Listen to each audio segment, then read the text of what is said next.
nasci na Brasilândia, né? Depois fui morar na Vila Penteado, onde eu conheci a Gelei, que foi a minha primeira mestre.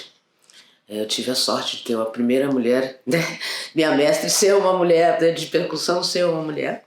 Quer dizer, então isso eu tô falando lá em 1987. Então eu morava no Penteado, né? Mais próximo do meu Penteado, porque meus avós, eles foram os primeiros moradores da Brasilândia. Mas eu nasci ali, mas depois mudei pro Vila Penteado, que é muito próximo, né? E a Gelei morava mais sentido a Brasilândia, né? E aí a gente encontrava, ela frequentava a minha casa, e um momento ela achou que eu tocava percussão. E ela falou, você dava jeito pra tocar percussão. Aquele jeito que quem conhece a Gelei sabe como é. Falei, aí comecei a tocar. E aí, nessa época tinha uma banda, né?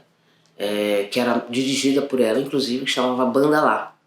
Era uma banda de mais ou menos 32 pessoas negras, entre homens e mulheres. E aí, fora assim, né? A gente nasceu perto do Rosa de Ouro, então a gente ia. O pai dela era o apitador, né? Porque não se falava... Hoje se fala diretor de bateria, mas muito antigamente era o apitador, você era um apitador. Então, o pai dela tanto transitava pelo Rosa de Ouro, como Mocidade Alegre e tudo mais. E então a gente também transitava nesses lugares também, né? E nesse ensinamento dela, ela me chamou para tocar nessa banda. Só que eu queria tocar tambor. Ela disse, não, ainda não é hora de você tocar tambor.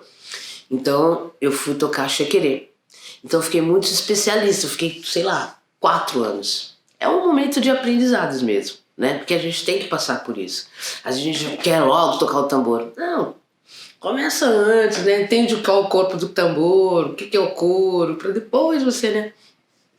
Então essa foi a minha escola. Então eu fiquei em chequerê e fiquei muito fera em chequerê. Então aí passou, ela falou, agora é o momento de você tocar. E aí eu comecei a tocar o tambor.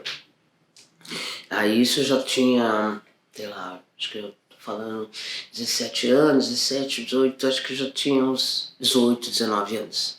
18 para 20 anos. E aí, essa banda era incrível, porque era uma banda... A gente ensaiava, assim, alguns lugares públicos, mas também ensaiava dentro de outras escolas de samba também, que a própria Gelei tinha contato, por causa da família dela também, né, do pai, Gilberto Bonga, que foi um grande apitador. e aí, então eu comecei a conhecer esse universo através dela. E minha família toda, meu pai era militar do choque, minha mãe era empregada doméstica, né? Como eu falei, as histórias elas não são muito diferentes das pessoas negras, né? Enfim. Então eu tinha tudo para não tocar. Porque meu pai, imagina, uma mulher, naquela época, ainda tocar tambor, percussão, para a família também isso, né? Isso não vai te dar nada, não vai te trazer nada, né? Porque você já nasce tendo que ser alguém, né? A gente não sabe quem é alguém, qual é a nossa referência de alguém, né? Hoje eu sei, mas na família a gente precisa passar por um processo de descolonizar nossa família também, né? E toda a sociedade, né? Porque o que é bom é branco, né? E não é, né? E a gente sabe o quanto a gente... Que bom, né? Passou todo esse processo, né? Agora a gente falando de, sei lá, de 2022, as crianças negras sabem que tem Rayane Nzinga, né? Sabe que existe um mestre de capoeira, uma mestre de capoeira, né? Sabe que a força que tem um tambor. Claro, demora, isso é um processo, que a gente tem que fazer isso, né? Não só na arte, mas na educação. É por isso, é sobre isso, né? A gente vai ter que recontar 500 anos, né? Para essas crianças. E quanto mais projetos, né, entram dentro das escolas, muito melhor, né? É uma pedagogia, como diz Alan Rosa, né? Eu adoro isso. E a gente está tendo oportunidade para isso. Então a gente vai ter que fazer esse trabalho de recontar 500 anos. Só que agora a partir das histórias, das reais histórias nossas, né, também. Então, e nesse processo que eu passei pela essa banda, né, que chamava Banda Lá, que a ideia do Banda Lá era lá em África, né? Então, jurei que era coreógrafa, que era cantava, tudo. Ela fazia tudo. E dirigia esse trabalho, então. E aí, um momento, ela delegou e falou: agora você está no momento de aprender tambor. E aí, eu fui com ela, né? E aí, nesse processo, a gente passou por escolas de samba, a gente também pesquisou os ritmos religiosos, né, das matrizes africanas, né, porque são muitos, né? A própria escola de samba, ela tem uma ligação muito forte com isso, né? É dali que sai, é dos terreiros que sai a escola, é numa conversa ali, tudo, né? Que vai sair e que vai permanecer, né? Todas as escolas de samba, elas têm, quando elas vão sair na avenida, elas têm que reverenciar os orixás, né? Elas têm que pedir licença para a rua, né? E a rua tem dono, né? Então, isso é uma coisa cultural em todas as escolas de samba, né? Esse processo. Então, para tudo dar certo, né? E tudo mais, agradecer os orixás, com certeza, e o dono da rua, que é Exu. Então, então esse processo das escolas de samba, então, que eu fico pensando, né? Que eu saí dali da Gi, né? E fui para um universo, né? Da Gilei, e fui para um universo onde passei por isso, pelas escolas de samba, depois fui para o candomblé, né? Conhecer esses ritmos, porque é muito, né? Nós somos... quando pensar que nós somos arrancados, né? Se eu tô aqui, por exemplo, se eu tô aqui, você tá aqui, a gente tem que pensar que alguém da nossa linhagem atravessou o navio negreiro. Então, se a gente tem alguma dívida, é com os nossos, né? E como a gente vai devolver isso? Que é isso, recontar novamente a nossa história. Então, pensando nisso, né? Eu sempre penso assim, quanta riqueza, né? Por exemplo, a gente tem ritmos que são ritmos bantu, né? Tá, a gente tem ritmos que são ritmos nagô, a gente tem ritmos que são ritmos do Império Mali, que é outra coisa, né? Porque parece que toda a África é orixá. Não, isso é a África Central, né? Isso aqui é Nigéria, nós estamos falando de Nigéria, né? Nós estamos falando ali dos Yorubás, nós estamos nessa parte da África Central, nós estamos falando dos Yorubás, nós estamos falando dos povos Bantu, e como eles foram importantes pra gente. Por exemplo, moleque é uma palavra Bantu, né? Bunda é uma palavra Bantu, dengo, ai que denguinho, é uma palavra Bantu. A gente fala Bantu e não sabe, quer dizer, foi negado, né, pra gente passar esses conhecimentos. Mas que bom que tem esses projetos que vocês estão aí fazendo também. Então a gente... então essas referências, né, pra gente é muito importante. Então o Semba, por exemplo, também é Bantu, mas tem, se você ir para o oeste da África, né, vamos supor que a gente esteja com o mapa aqui olhando para frente, a África está aqui, né, a África Central, aí se você subir um pouco, que a gente já fala que é o chifre, né, da África ali, você vai para Mali, aí você vai para Impérios, daí já é uma coisa... o povo já é muçulmano, eles nem sabem, assim, claro que sabem, né? Mas não dá para se confundir, né? Porque fica... parece que é isso, né?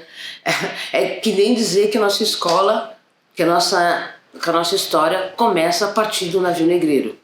A nossa história não começa né? Se a gente pensar em pirâmide, né? Se a gente pensar em Egito, até isso, né?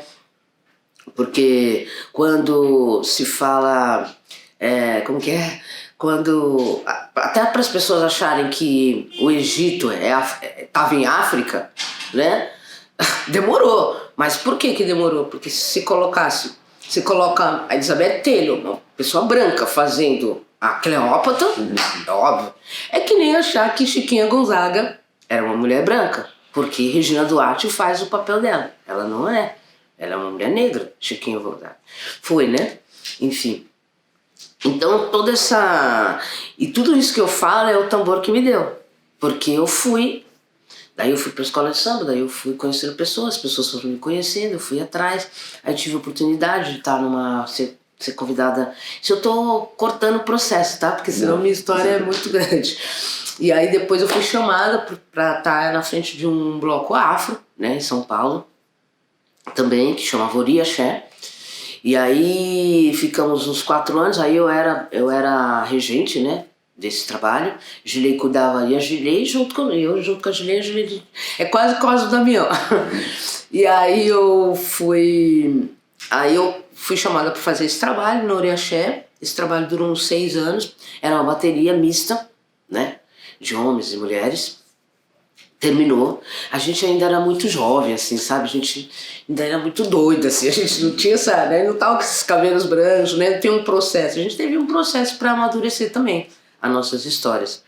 E aí finalizou esse trabalho, ele existe, o Oriaxé existe, ele tá lá na Zona Leste, é comandado por Kika de Becém, que é a presidente, né?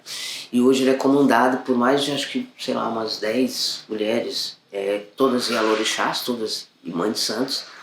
E aí, com esse término, eu fui convidada para trabalhar numa companhia de teatro de rua, que é do Rio de Janeiro, que é a CIA de Mistérios e Novidades.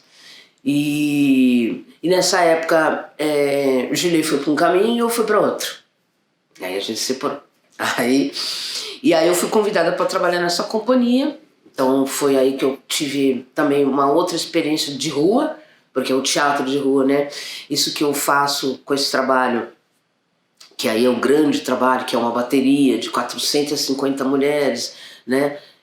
Sobre a minha batuta, assim, eu tive esse processo antes. Então, se eu não tivesse passado pelo teatro de rua, por exemplo, talvez eu não faria essa baliza toda. Tá, eu tinha essa baliza que é o que a gente fala que é o recuo da bateria, né? Eu tinha essa noção, mas eu nunca pude sair numa bateria de escola de samba, né? Com um instrumento que eu queria tocar, né? Os caras queriam me dar um chequerê, Não, moço, chequerê eu já fui bastante. Aí queria dar um chocalho, eu falei, não, moço, você está chamando, eu quero aquele ali. Não, aquele ali ainda não. Então, eu falei, tá bom, então, beleza. E aí eu falei, bom, se eu não tenho, né, se eu não posso estar, eu vou construir um dia, quem sabe um dia eu vou ter uma bateria de meninas, femininas, de mulheres. Isso aconteceu. Eu não tinha previsto, mas aconteceu. Então, todo esse processo, né, que eu passei, então também faz parte desse lugar para chegar até o Lobá, né, que hoje é o bloco que agora a gente já está falando, né, de 2000, né, eu comecei lá em 1987, agora estamos em 2022, né, então eu passei por todos esses processos, né, e aí esse lance quando você passa por essas experiências, na verdade, né? Você tem que passar por essas experiências. Toda criança, todo menino, toda criança preta tem que passar por essa experiência de saber e entender quase que a formação do Brasil. Sem essa formação, ela não seria o Brasil, né? Qualquer processo, tanto educacional, cultural, musical, não tem jeito. As raízes disso tá no continente africano.